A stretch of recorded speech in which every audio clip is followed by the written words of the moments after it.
అండి, welcome to my channel. ఇవాళ గోధుమ పిండితో దోశలు ఎలా చేసుకోవాలి, సింపుల్, టేస్టీ అండ్ వెయిట్ లాస్కి చాలా యూస్ఫుల్ దోశలు చూపిస్తున్నాను. ముందుగా గోధుమ పిండిని కొంచెం నీళ్ళల్లో కలుపుకొని బాగా ఇట్లా దోశ పిండిలాగా చాలా లూజ్గా జారుగా కలుపుకోవాలి.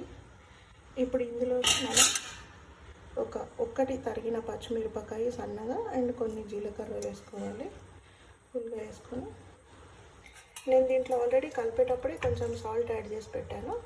కొంచెం సాల్ట్ యాడ్ చేసుకొని ఇలా కలిపేసుకొని దీన్ని మూత పెట్టేసుకొని ఒక 5 minutes 10 minutes రెస్ట్ చేసి ఆ తర్వాత దోశ వేసుకోవాలి. ఇప్పుడు ఇది రెస్ట్ చేస్తున్నాను.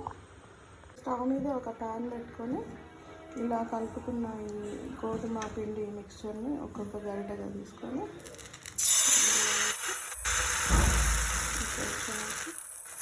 ఇట్లా స్ప్రెడ్ చేసుకోవాలి.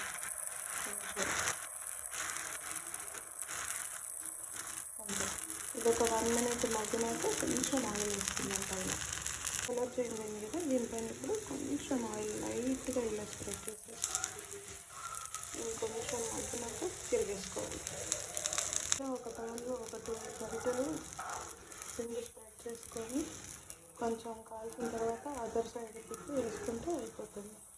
హెల్దీ, టేస్టీ, వెయిట్ లాస్కి యూస్ఫుల్ అయిన గోధుమ దోశలు రెడీ అవుతాయి.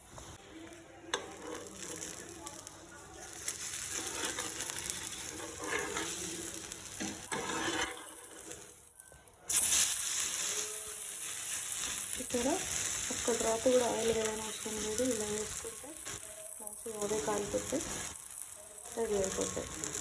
మంచి వెయిట్ లాస్ రెసిపీ ఇది. ఇలా ఫ్లిప్ చేస్తే అదర్ సైడ్ కూడా ఇలా నీట్గా కాలిపోతుంది. మంచిగా టేస్టీగా ఉంటుంది. Super healthy weight loss recipe.